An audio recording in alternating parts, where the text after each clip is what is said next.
Once you find your Ray Dalio's principles, you want to read and reread and rehearse and retrieve and transcribe and do whatever you can to just suck up as much information as possible from those books, because they contain 100 good ideas. I sent 2 units. They're bringing her down now. No, Lieutenant, your men are already dead. The future is approaching faster than ever. Technological change is speeding up, and your already maladapted evolutionary mismatches are multiplying. In the future, the current version of you is already dead.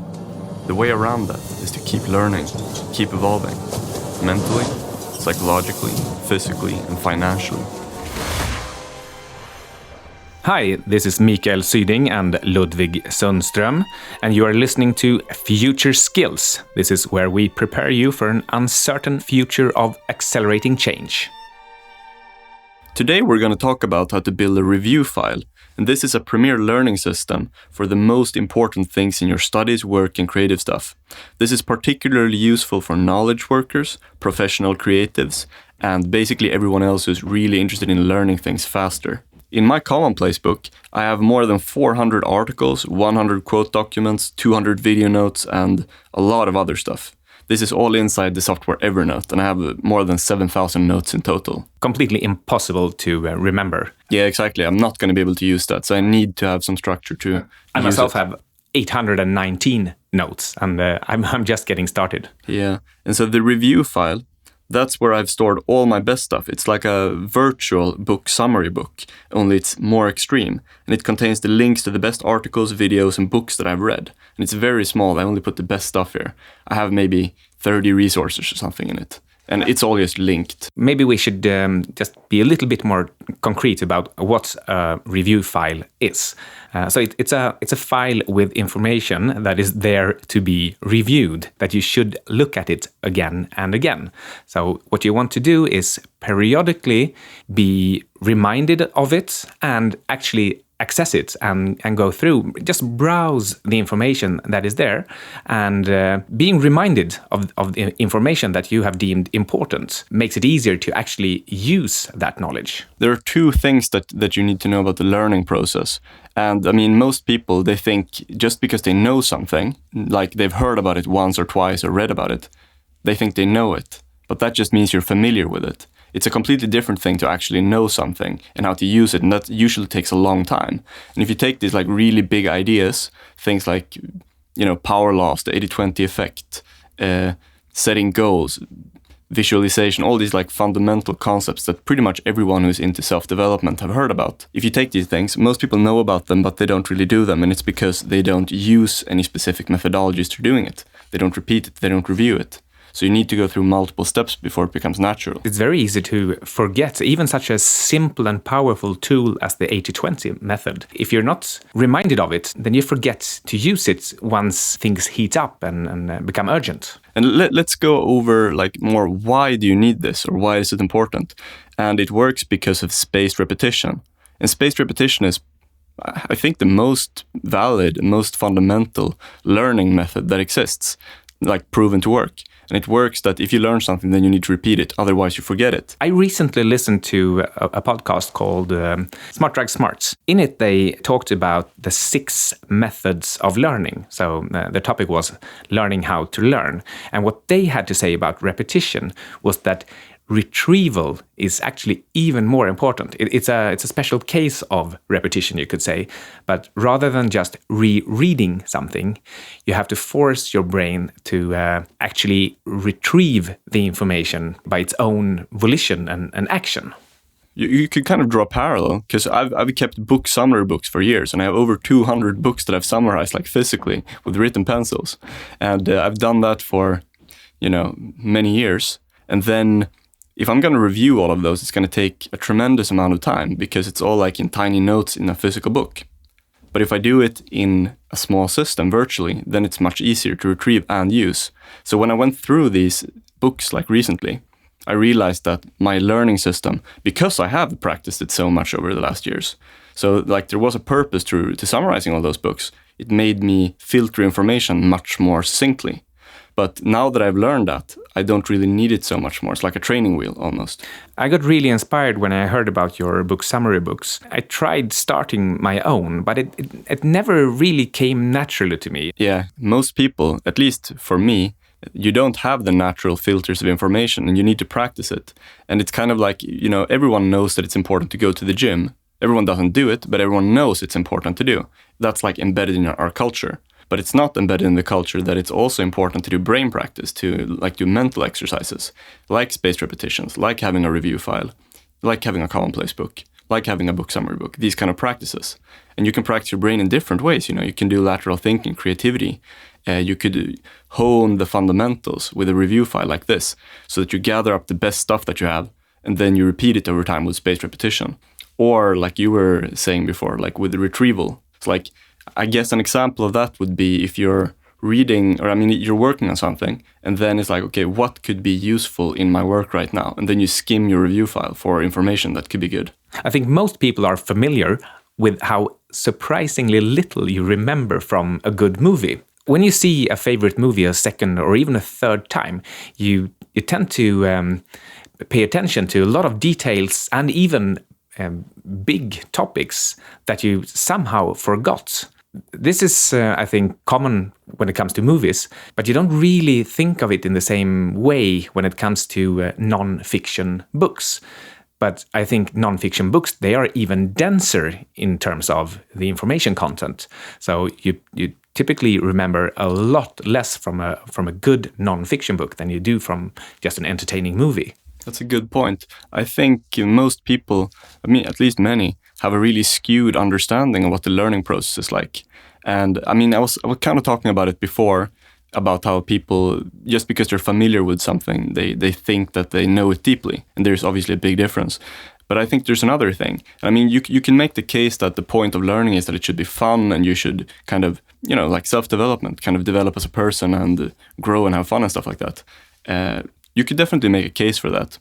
But you could also make a practical case for, like, what is the pragmatic point of learning stuff? So how do you want to do it as strategically and useful as possible? And then what it is basically, it's pretty similar to speed reading, You skim a lot and you filter out a lot of stuff. You just go through it very fast.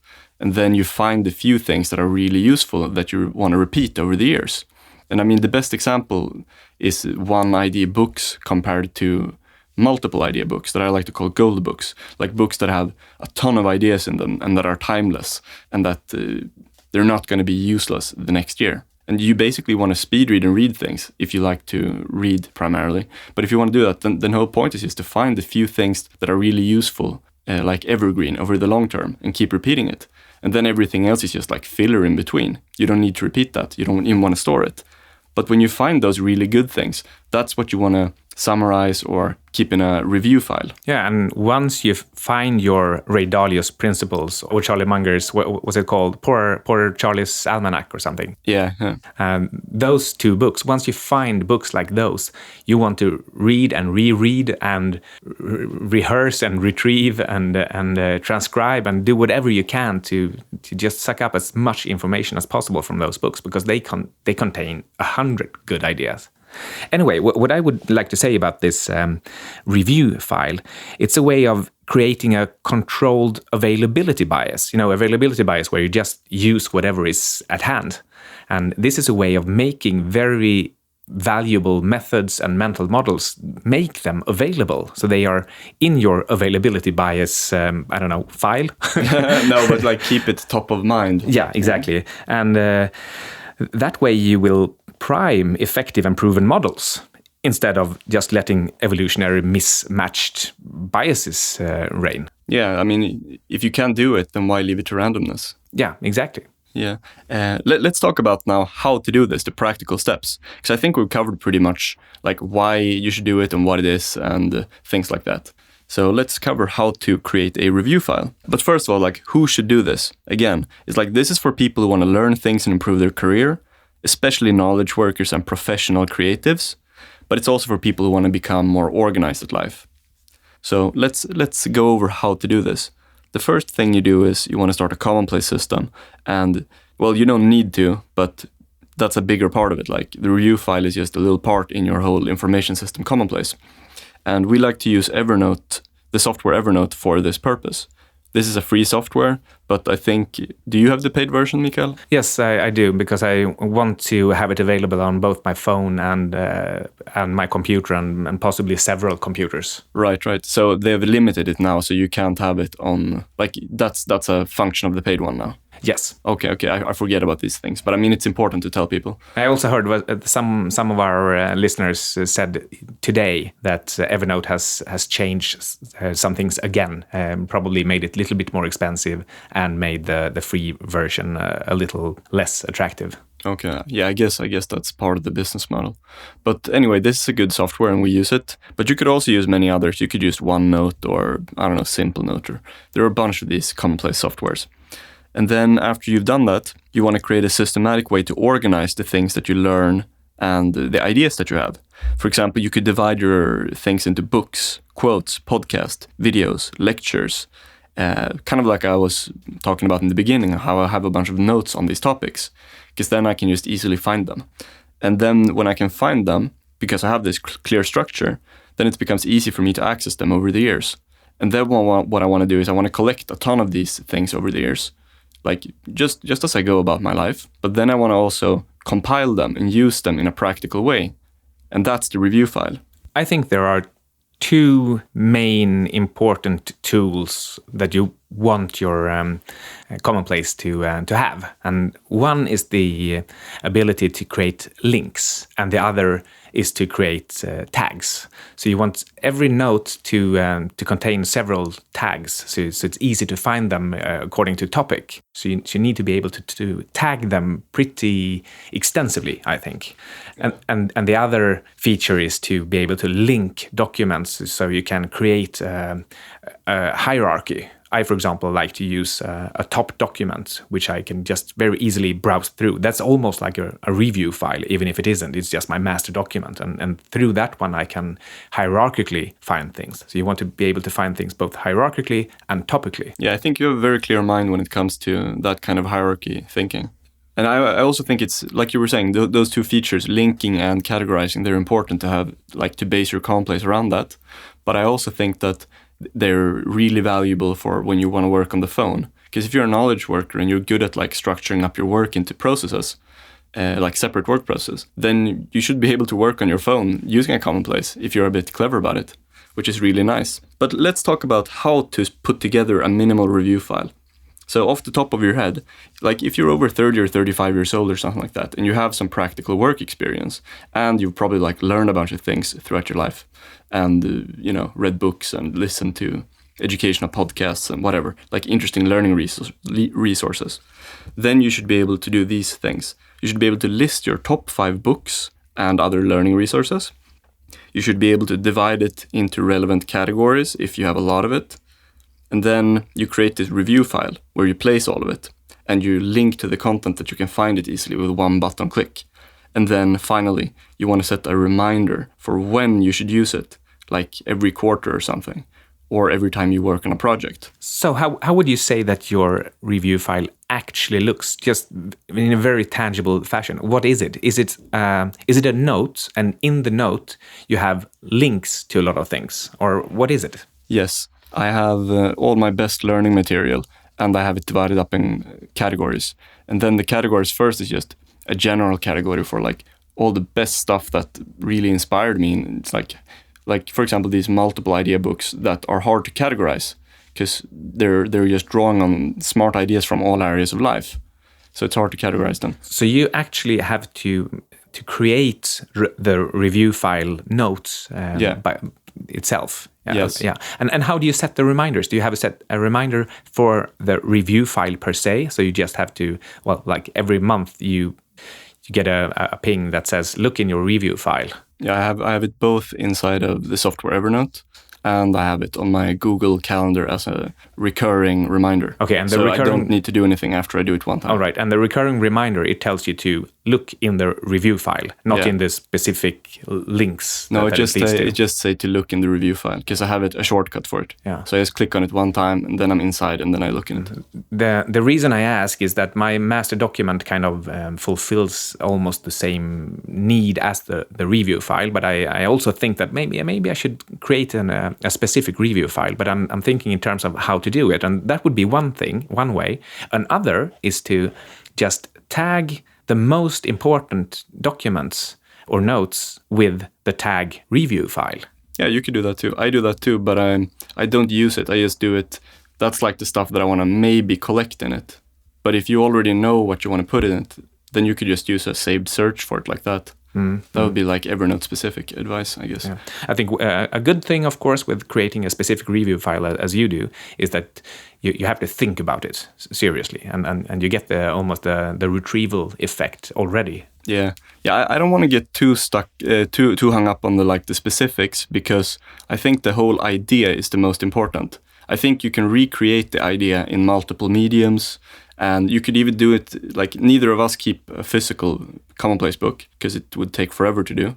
But you could, if you wanted to, create a physical review file too. So, I mean, the whole idea is the important thing, I think. And then you can recreate it however you want to do to your life. And what's this with if you're under or over 35? What do you have against us older people? No, but I think I kind of explained that. It's like you should have, that's just my benchmark for when you probably should have some experience in terms of like having read a bunch of books or learned things so that you can easily draw upon it. Whereas if you're younger, then maybe you can't create a review file off the top of your head because you don't maybe know enough, and you have to like be patient and read more and learn more. So that's kind of good save. Good save. So let's talk about 4 different ways that you can do this. Let's say you're a professional creative, then you could create like a virtual scrapbook of creative work that inspires you, like case studies, or just things that inspire you like viscerally, so that you look on it or listen to it and you kind of get a good feeling. Yeah, so whenever you're going to create something for a client, for example, then you just quickly browse through your inspirational scrapbook. Yeah, exactly. And it could maybe spark your unconscious and give you some ideas there. And then let's say you're like a marketer. Then you have what is called like a swipe file, which is like a combination of advertising or sales letters or product pitches that have historically been proven to work. And then you can kind of use them as inspiration. And then if you're like a businessman or an investor, then you could create a list of your favorite case studies and businesses. And I mean, Mikael, you wrote something good about this the other day. I wrote a post that just said, this is a good way to start thinking about investments. This is how you can actually learn to be a good investor. And that was almost like a review file for a new investor. Yeah, I mean, it's pretty much the same thing that I think you should put in it if you were to use it for that purpose. But those are like 3 ways if you want to do a recap. Like for professional creatives, to have like an inspirational scrapbook, for marketers to have a swipe file, and for investors or business people to have a list of case studies in different industries. And then the final example, which is for most people, to just have a general summary over all the best learning material that you have had, the things that you want to do deep learning on and like spaced repetition, or use for particular projects. But those are the 4 ways that I come to think of that a review file can be useful for most people. I think what is most important here is that if this idea is new to you, then the most of the value in doing it is probably going to come from the simple act of putting it together the first time, to just teach your brain to think in this new way. And then over time you can use things, you can use it and you can add things to it over time so that it gets more valuable information in it over time, and then you just keep adding on it as a learning system of all the best stuff that you come up with, either in the different areas that you learn from or for your work specifically.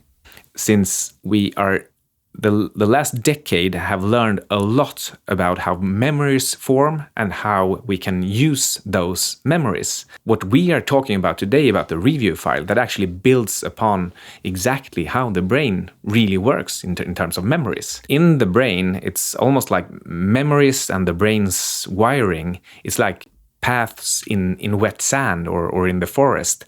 They are there for a while and they get stronger the more you use them. But if you stop using them, then they grow over and become useless. another good thing with the review file is that when you first wrote down whatever you thought was important, those were still just separate ideas or almost just separate facts. But when you look at them in combination, then you can suddenly, hopefully, make a leap from just points of fact to a more overarching idea or principle. Yeah, right. That's really why those like ancient thinkers, or not ancient, but like during the Renaissance, that's why those people who were the first to start doing commonplace books, that's why they started doing it, because they wanted to boost their synthesis and like combining and creativity like that. You have been listening to Future Skills, and this is Mikael Syding. This is Ludvig Sunstrom. And we will also like to thank our sound editor, Alexander Martin. Finally, if you want to read a practical summary, then check out the episode description, because we put all of the action points there, everything that we went through. A review file is only a small part of a commonplace system. I've spent the last 4 years perfecting my approach to commonplacing, and I've now put everything into one product, the ultimate commonplace system. The ultimate commonplace system consists of a general methodology that everyone can follow, assuming that you work with ideas, like a knowledge worker, a manager, an investor, or a professional creative. In the ultimate commonplace system, I'll show you how to build a commonplace like a dashboard of your life, collect an archive of your work that grows in value over time, structure your work so that you can work with your phone, and gain an extra 10 hours per week if you forget things or you do a lot of routine work. To learn more, head over to www.futureskillspodcast.com/commonplace. There will be a link that you can click on in the episode description as well, and we'll send out an email assuming that you're on the newsletter. That's it. See you next week.